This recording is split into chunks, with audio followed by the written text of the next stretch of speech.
Marami sa atin wala nang tiwala sa sistema ng hustisya sa bansa. Bakit nga ba di na sila bilib sa sistema ng ating hudikatura? Kung ano-anong gamit makikita mo raw sa Divisoria. Cute at mura. Pero sulit ba? Isang atleta ang nagpakamatay nung Hunyo. Natalo raw kasi siya hindi sa laro, kundi sa sistema ng Philippine Sports Commission. Personal naming inala. Sinaliksik ang bawat anggulo. Ang mga detalye kinumpleto. Lahat ng yan ay nakatala Sa Reporter's Notebook.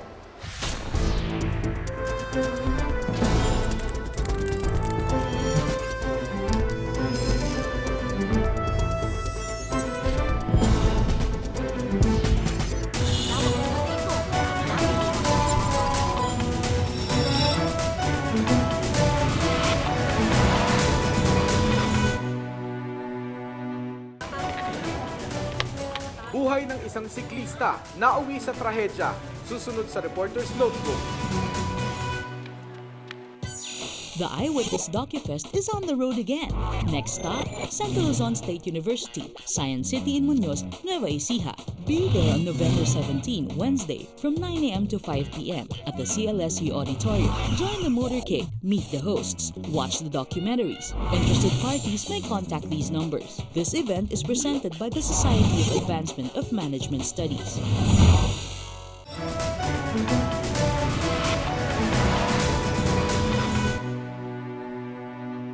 Hindi lang daw allowance at benepisyo ang problema sa pagsasanay ng ating mga atleta. Sa kabila nito, marami pa rin sa kanila ang nagsisikap na makapag-uwi ng karangalan. Alamin ang buhay ng iba pa nating matitsagang atleta sa aking Reporter's Notebook.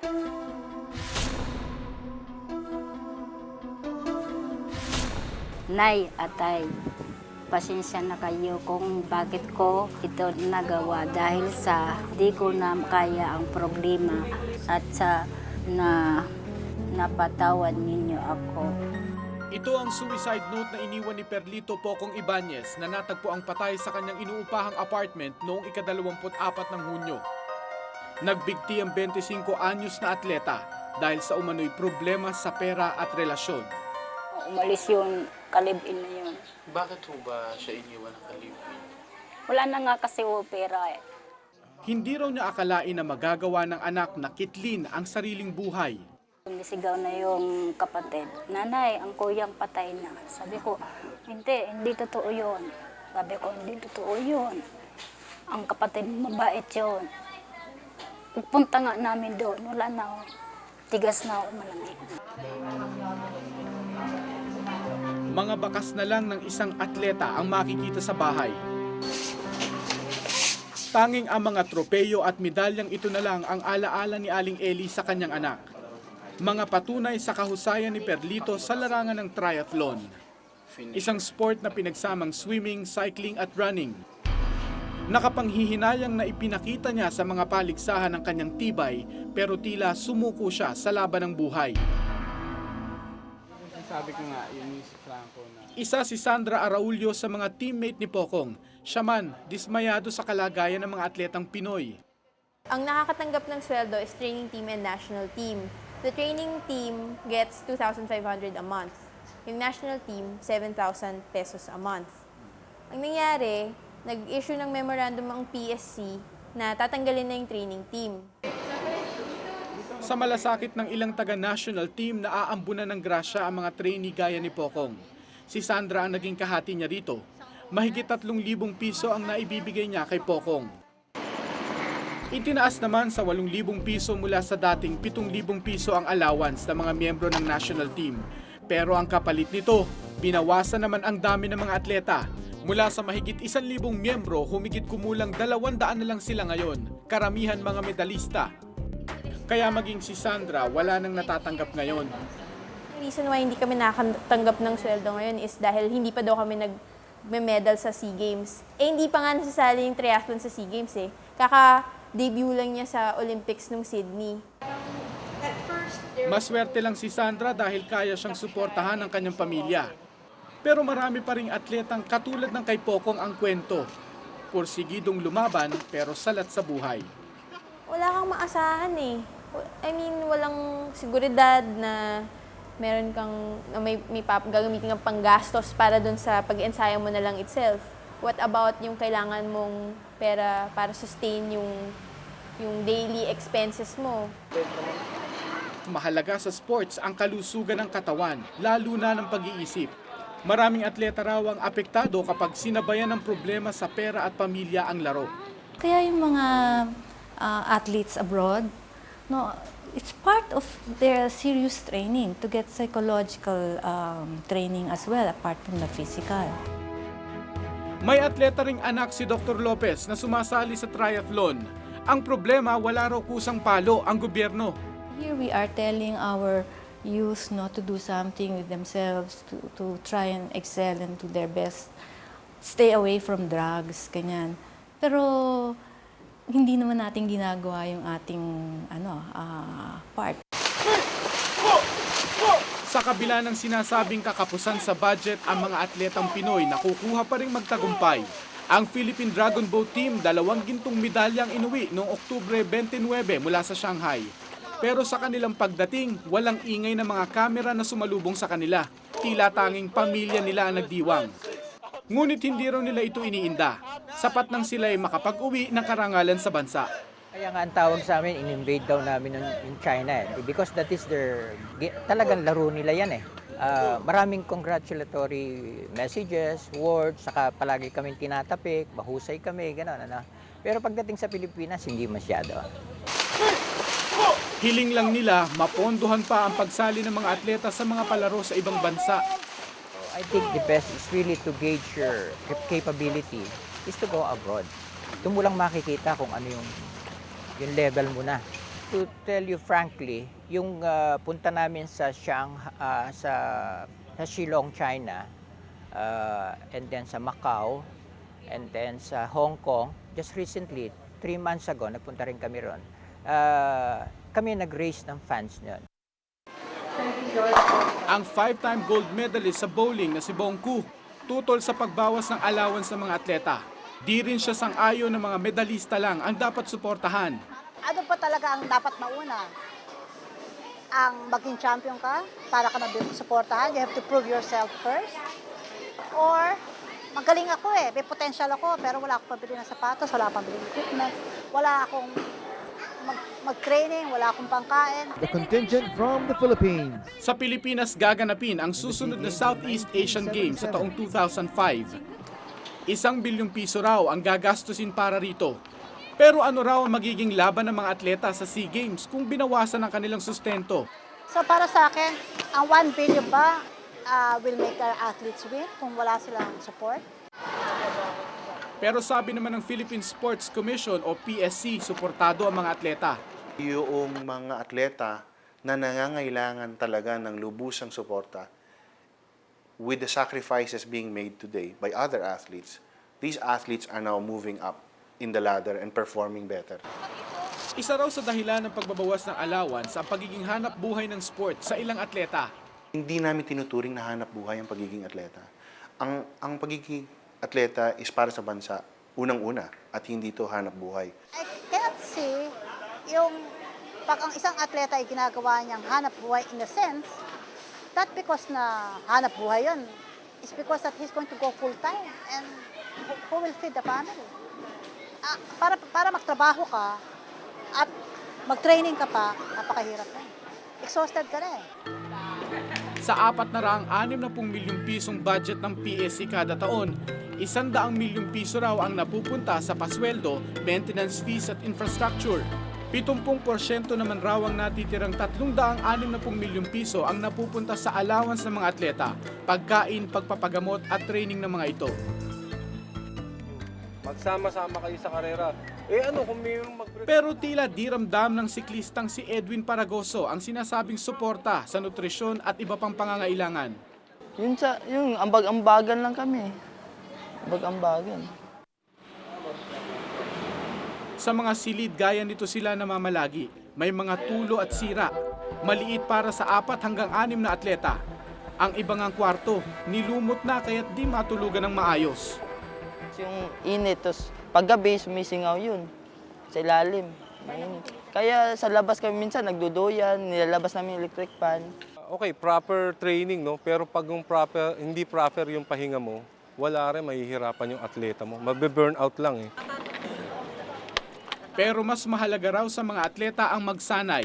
Kung tutuusin, mas malaki raw ang kinikita ni Edwin noon bilang newsboy. Pero todo kayod pa rin siya sa napiling sport.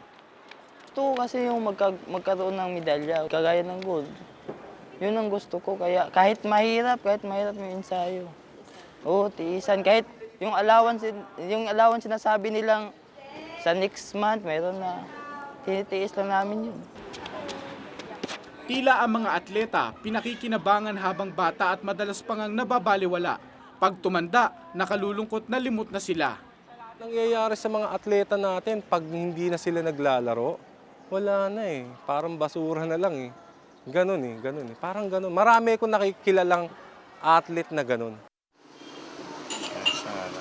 Hindi man bakas sa kanyang pangangatawan, si Andres Franco na mag-80 na ang kauna-unahang Filipino gold medalist sa high jump event sa first Asian Games na ginanap sa India noong 1951. Matikas at aktibo pa rin siya sa sports matapos manalo, pero mula nang ma-stroke noong 1974, hindi na nakapaglaro si Lolo Andres. Di maiwasang lumuha ng retiradong atleta kapag naaalala ang nakaraan. Kulang na kulang. Sa bayad sa kuryente at sa tubig, kulang na yun eh. Kailangan sila nagsusuporta yung mga nugang ko at yung anak ko. Naiiyak na lang ko. 30 taon nang retirado si Lolo Andres, ngunit noong 1998 lang nagsimula ang 5,000 ng pensyon kada buwan mula sa PSC. Kulang pangaraw ito para sa kanyang gamot at therapy. Sometimes we even give direct financial assistance for medicines sa mga retiradong atleta. Babaya na kami mga old athletes. Kadalawa na lang kami buhay eh. Pero mo sa kampo, tsaka ako. Yung iba patay na. Lahat kinamatayan na lang, walang tulong. Kinamatayan na nila lahat yun. Di ba wala na? Forgotten heroes na sila. Kung totoong napapabayaan na nga mga atleta sa bansa, si Lolo Andres na siguro ang simbolo ng kanilang uugod-ugod na kalagayan. Laging sinasabi na kailangang ipamala sa buong mundo ang husay ng Pilipino. Pero paano kaya makikita ang ating galing kung tayo mismo bulag sa sariling talento? Ako si Mark Salazar at ito ang nakatala sa aking Reporter's Notebook.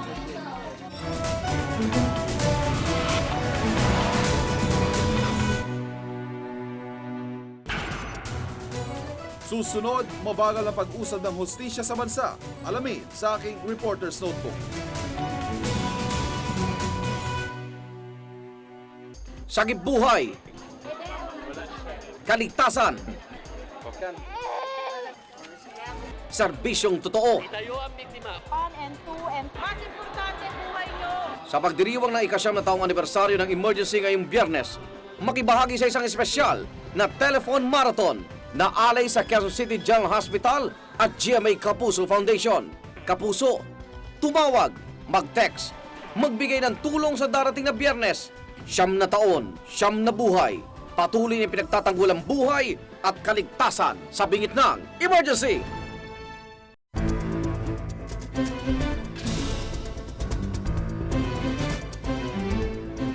Bulok daw ang sistema ng hustisya sa bansa. Paano nga naman? Kahit hindi ka pa sentensyado, basta't hindi ka makapagpiyansa, bulok ka na sa kalaboso. Bakit nga ba usad pago ang sistema ng ating hustisya? Ipagpintangan akong sangkot sa fraternity war na nagresulta sa pagkamatay ng isang estudyante. Imbes na karangalan, kahiyan ang natamo ng aking pamilya. February 28, 2002. Matapos ang 7 taong pagkabilanggo, napawalang sala si Raymond Darag sa kasong pagpatay sa isang kapwa estudyante sa UP. Graduating student si Raymond ang siya'y makulong. Punong-puno siya ng mga pangarap noon.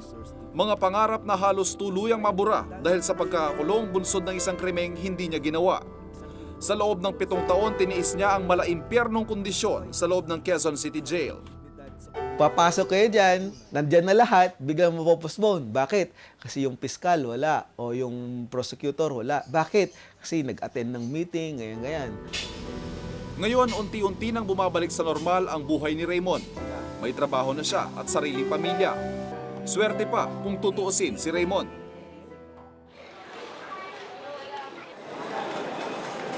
Kasama ni Raymond doon sa Quezon City Jail si Ernesto Guzman. Murder ang kanyang kaso. Magwa 8 taon nang nakakulong si Ernesto pero hindi pa rin siya nasisentensyahan hanggang ngayon. 1 o 2 beses kada taon lang daw kung dinggin ang kanyang kaso. Mahigit 6 na taon bago ko sinalang. Palagi postpone yun. Ibig sabihin, 6 na taon, wala nangyari sa kaso mo? Yung witness nila, matagal bago isalang, pati yung doktor. Taon bago isalang. At habang nag-aantay sa pag-usad ng kanyang kaso, ganito ang kondisyon ni Ernesto. Sa kulungang ito, siksikan ng mahigit 3,000 preso na dapat sanay para lang sa 800. Wala silang matinong tulugan, hindi nakakakain ng maayos. 35 pesos lang kasi ang budget kada araw para sa pagkain ng bawat preso. Habang ang nakalaan naman para sa gamot, 100 piso kada taon para sa bawat preso. Marami tuloy sa kanila nagkakahawaan ng iba't ibang uri ng mga sakit. Maraming committals kaysa releases. Despite na may mga off-land decongestion kami na ginagawa, marami rin ang nakukumit bawat araw. Parusa ang makulong, lalo pat kalunos-lunos ang kondisyon sa loob ng mga kulungan. Doble parusa pa ang mabagal na usad ng hustisya. At ang mas malaking tanong, ilan kaya sa kanila ang tunay na nagkasala? Posibleng marami sa mga bilanggo ang nagdurusa sa loob ng piitan kahit sila hindi pa nasisentensyahan. Ayon sa pag-aaral ng Korte Suprema, tinatayang halos 20% lang ng mga inaaresto at ikinukulong ang guilty o talagang may kasalanan. Mahigit 80% nito na-acquit o napapawalang sala. So pag nagkaroon ng criminal complaint, nagkakaroon ng preliminary investigation at pag nakita ng public prosecutor, yung investigating prosecutor, na may probable cause na pwedeng i-file yung case against the respondent, pinapile yung kaso. Bukod sa problemang ito, may ilan pang mga bagay na sadyang nakapagpapabagal sa takbo ng hustisya. Tinatayang mahigit 2,000 ang mga korte sa bansa sa kasalukuyan. Pero ayon sa Korte Suprema, mahigit 700 sa mga korteng ito, walang hukom ngayon. Sweldo, mainly sweldo. Hindi sila kumikita ng maganda eh. Yung mga sa private practice, kumikita ng malaki yan. Siyempre, kung may pamilya ka, mas gusto mo malaki kitain, di ba? 20,000 kaso lang ang dapat na hinahawakan ng isang hukom. Pero lumalabas na mahigit 80,000 ang hawak na kaso ng isang hukom ayon sa Korte Suprema. Sa dami nung hinahawakan na kaso, libo-libo, talagang hindi pwede. Kaya kami nga, nag-ano kami sa Kongreso ng creation ng additional courts lalo sa Metro Manila. Kasi kailangan talagang dagdagan ng korte. Dahil sa kakulangan ng mga hukom, inaalikabok tuloy ang maraming kaso sa ating mga korte. Itong Metropolitan Trial Courts, nilakihan yung jurisdiction. Nung nilakihan yung jurisdiction, dumami yung kaso nila, tambak-tambak, libo-libo. Siyempre, pag ganun karami, ang scheduling mo malayo na. Di mabagal yung pagproseso. Sa talaan ng Korte Suprema, mahigit 800,000 mga kaso ang nakabinbin sa mga korte sa buong bansa. Binisita ni Aling Jovita ang kanyang anak na si Elmer sa Caloocan City Jail. 2 taon nang nakakulong si Elmer sa kasong frustrated murder. Nakatenga pa rin sa korte ang kaso ng kanyang anak. Nakakatatlong lipat na raw ng judge ang kaso. Bagamat bailable o pwedeng piyansahan ng kanyang kaso, hindi naman daw nila kayang magbayad ng 5,000 piso para mailabas ang anak sa kulungan. Pagka walang pera, walang hostesya. Ba? Pagka may pera ka, madali. Dahil sa kapaligiran ko dito, yung may mga pera, pwede sila nakakalabas-masok sa kulungan. Katulad sa amin, kung hindi kakayod yung asawa ko, hindi kakain kami. O ano pa naman ang ipambabayad namin sa abogado. Pag hindi ka ala kang perang pampiyansa, at kahit bailable, hindi talaga makapagpiyansa. Wala namang kaming pansapaw para piyansahan namin siya. The Soldier also requests for the issuance application, the requested this representation. Kadalasang eksena sa korte, tagisan ng pagsasalita ng mga abogado, palaliman ng Ingles. Pero ang paggamit daw ng wikang Ingles sa korte, balakid din sa hustisya. Kikita talaga namin yan. And then, it serves to alienate the majority of our people from the process. Ang ibig ko sabihin, karamihan naman sa atin mga Pilipino, hindi naman marunong mag-English, di ba? Ang mismong proseso ng batas o ang due process kung tawagin, ang isa pang dahilan kung bakit nagiging mabagal din ang takbo ng mga kaso. So yung due process, ang basic elements notice and hearing. So sa karamihan sa mga kaso, sinusunod yon. No? At pag sinabi mo kailangan may notice and hearing, syempre, it takes time. Pagdating sa hearing o pagdinig sa kaso, sari-saring debate at argumento rin ang ginagawa ng ilang abogado para patagalin ang mga kaso.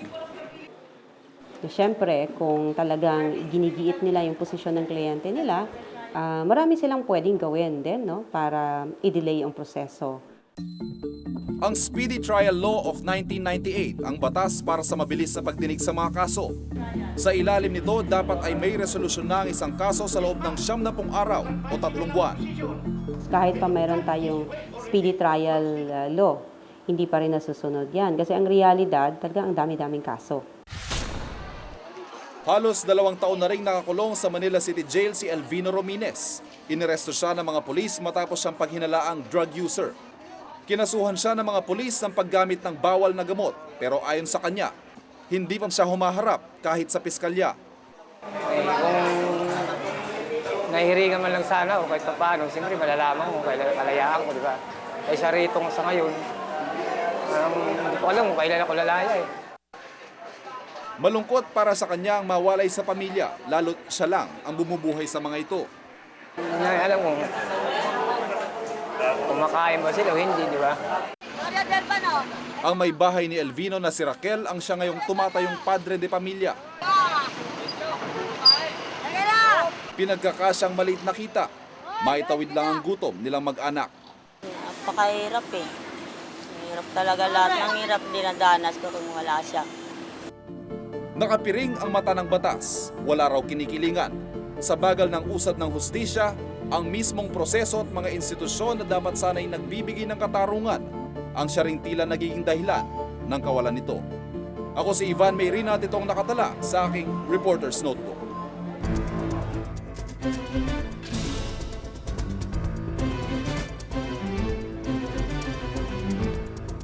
Susunod, sulit ba ang natitipid mo sa pamimili sa Divisoria? Tuusin natin sa Reporter's Notebook.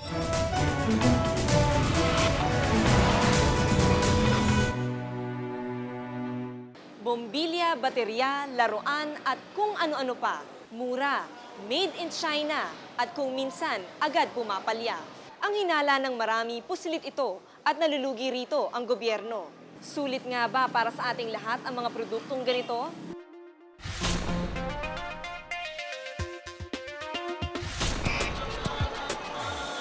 Baklaran, Raon, Divisoria. Ilan lang ito sa mga lugar na dinudumog ng mga kababayan nating Pinoy. Ang dahilan, magaan sa bulsa. Mapalaruan, payong, bag, tools, prutas at marami pang iba. Oo, hindi maganda. Basta mura, makamura lang. Pero hindi ito gawang Pinoy, kundi made in China. Oh, Beijing ko lang, Beijing. Sa Divisoria, nakilala ko si Aling Hilda. Halos 30 taon na nang magsimula siyang magtinda ng mga damit na pambata gawa sa Taytay Rizal. Matumal daw ang benta niya, kaya mga damit panloob na gawa sa China ang kanyang ipinalit. Nung nagtitinda kami ng baby dress, minsan wala na kami inuuwing pera dahil kulang pa ibayad sa 5-6 namin. Mga bra at panty ang napili niyang ibenta dahil madali raw itong itakbo kapag nagkahulihan. Kahit na medyo maliit nga ang tubo, mabilis, kasi mura. Oo. Sa isang araw, magkano ang kinikita ninyo? Isang linggo din ako sa isang araw. Oo. Ngayon, maging ang mga ganitong pambenta pala, may bumabagsak na rin galing sa China. Ang pinakamurang bra na gawa sa atin ay 120 pesos ang isa. Samantalang ang gawang China, 25 pesos lang. Ang panty na gawa sa atin, 25 pesos. Ang gawang China, 10 pesos lang. Dala raw ng trade liberalization kung kaya napapayagan ang mga imported na produkto na pumasok sa bansa. Programa raw ito ng pamahalaan para makabili ang bansa ng maraming produktong mura at de kalidad.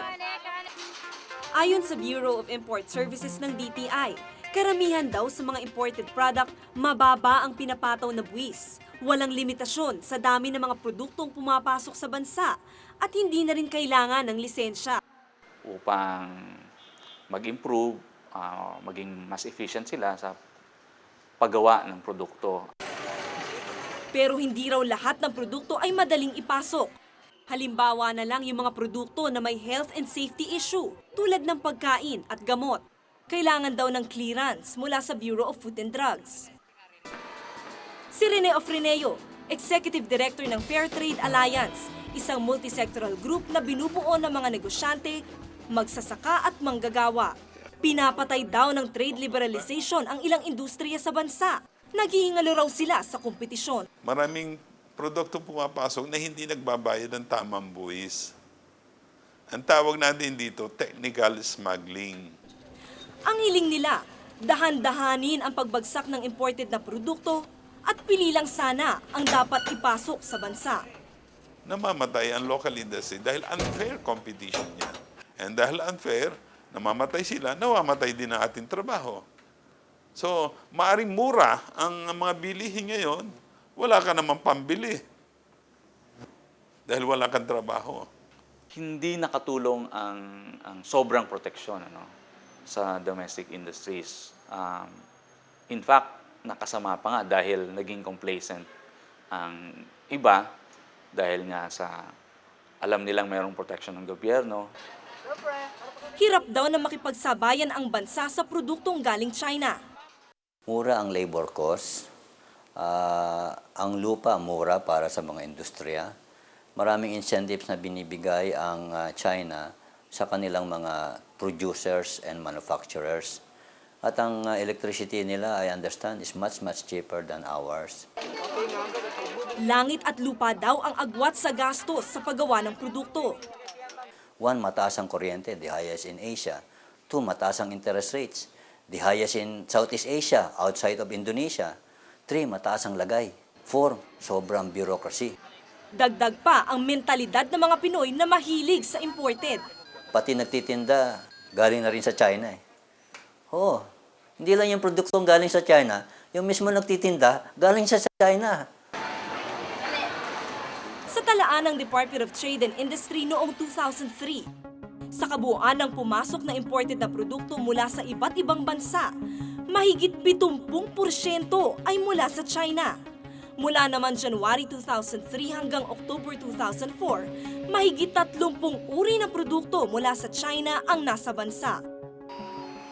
Ang panlaban ng produktong China ay ang murang presyo nila.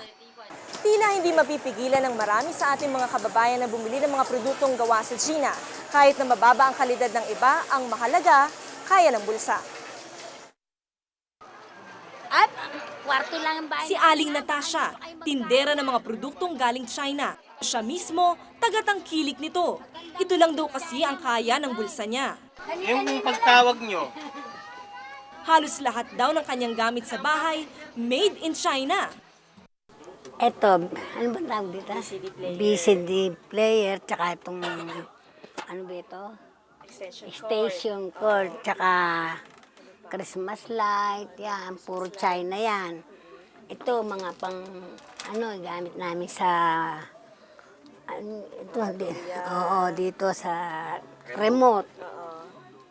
Ito, China rin to, puro China. Tsaka ito pa, pangalembong ko, puro China.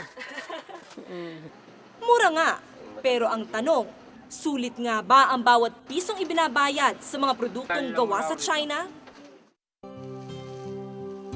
Si Eda Maison, tagatangkilik ng mga produktong galing ng China. Gusto niya raw kasing makamenos. Pero noong nakaraang linggo, sa pagtitipid, ang kanyang nabiling Christmas light, depektibo. Nangangamoy talaga yan nung gabi. Sabi ko parang amoy sunog. Ginawa namin, tinanggalan namin sa saksakan. Kasi before, nung nangyari to, may yung nabalita nga na tungkol sa Christmas light, yung gano'n, magkakasunog, ganyan-ganyan. Sabi ko baka mamaya matsyempo sa atin. Pero imbis na madala, tila deadma si Aling Eda. Bibili pa rin daw siya ng iba pang produktong gawa sa China. Hindi lang sa bangketa mabibili ang mga produktong gawa sa China na hindi dumaan sa Bureau of Product Standards ng DTI. Maging sa shopping mall, ibinebenta na rin ang mga ito. Hindi naman kaya natin lahat ng produkto i-check natin. So ang ginawa po natin, ang polisiya po ng government, particularly the Bureau of Product Standards, is mayroon tayong mga selected products, lalo na itong mga produkto na nakaka-apekto sa health, life, and safety ng mga consumers natin. Malalaman lamang kung pumasa sa mga standards ng DTI ang isang produkto kapag may marka itong PS o Philippine Standard kung ito ay local at ICC naman o Import Commodity Clearance kung ito ay imported. Pwede po namin ipasara sila, pwede kami mag-issue ng censure, at saka pwede namin ipa-recall yung mga produkto na mga substandard. Pero tila hirap ang DTI sa pagpapasara ng mga tindahan kahit nagkalat pa ito sa Divisoria. Si James T.J. Tan, isang negosyante, hindi raw lahat na produkto galing China walang kalidad. And even US companies right now, most of them, they put their own base in China in order to have factory kasi nga mas lower ang production cost. So hindi natin masasabi na ang China products is poor quality. Karamihan daw sa kanilang mga produkto gawa sa China. In terms of quality kasi, ang China kasi nagbe-base yan doon sa capability ng budget mo. If you have the right budget and may technical know-how ka, you can produce a good products coming from China. Hirap man makipagsabayan ang bansa sa produkto ng China, likas na yata sa mga Pinoy ang maging palaban. Ika nga, hindi sumusuko. So ito yung mga gawa namin. So, ito gawa namin yan, mga gawa namin yan. Hindi pa rin siya papatalo pagdating sa kabidihan. Hindi pa rin siya papatalo. Talaga mabili pa rin yung gawa natin compared sa mga China. Palaban man at hindi marunong sumuko, kung hindi natin tatapatan ang mga produktong pumapasok sa ating bansa, huwag magtaka kung isang araw, gigising ka na ang mga produkto ng dayuhan ang namamayagpag sa sarili nating bayan. Ako si Mitch Cruz at ito ang nakatala sa aking Reporter's Notebook.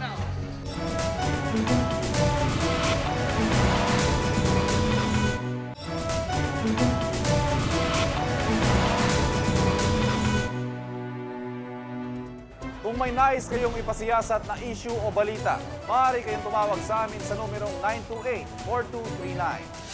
Maaari rin kayong mag-email sa amin sa reportersnotebook@gmanetwork.com. Para sa malalimang pagtingin sa mga issue at balita, samahan kaming muli hanggang sa susunod na Martes. Ako si Mark Salazar. Ako si Mitch Cruz.